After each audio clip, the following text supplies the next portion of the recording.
انا من سنتين تقريبا انا كنت من الناس اللي بمارس كرة القدم بالملعب هون وبحجز انا واصحابي وبنلعب. طبعا لفت نظري بطولات تقام في الملعب، فاجت ببالي فكرة تنظيم بطولة سورية بمصر. فكانت فكرة البطولة السورية لكرة القدم يعني ابتدت من سنتين تقريبا. صرنا بالموسم السابع، خلصناه من اسبوعين تقريبا، ولسه شهر وحنبتدي بالموسم الثامن. البطولة السورية وصلت الحمد لله رب العالمين، بتوفيق من رب العالمين وصلت لغالب اماكن في مصر. يعني انا عندي فرق سورية مشاركة قادمة من مدينة المنصورة، انا باكتوبر، ناس من مدينة الرحاب، من مدينة نصر. مهندس تحكم صناعي كعمل من مدينة دمشق.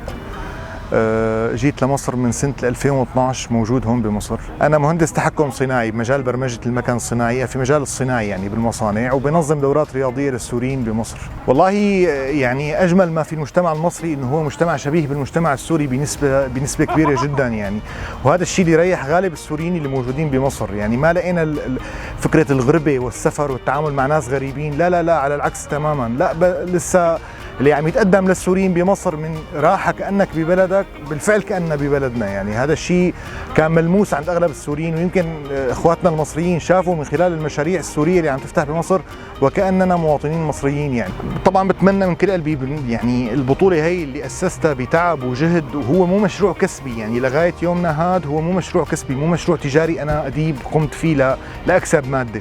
أنا بتمنى من رب العالمين هي البطولة تكبر أكثر وأكثر، تدخل بالمنحى الرسمي المصري، يعترف فيها اصلا بضمن مثلا وزاره الشباب بمصر، تاخذ دعم اكبر، منحى اكبر، طبعا لفرحه السوريين بالنهايه اللي موجودين بمصر.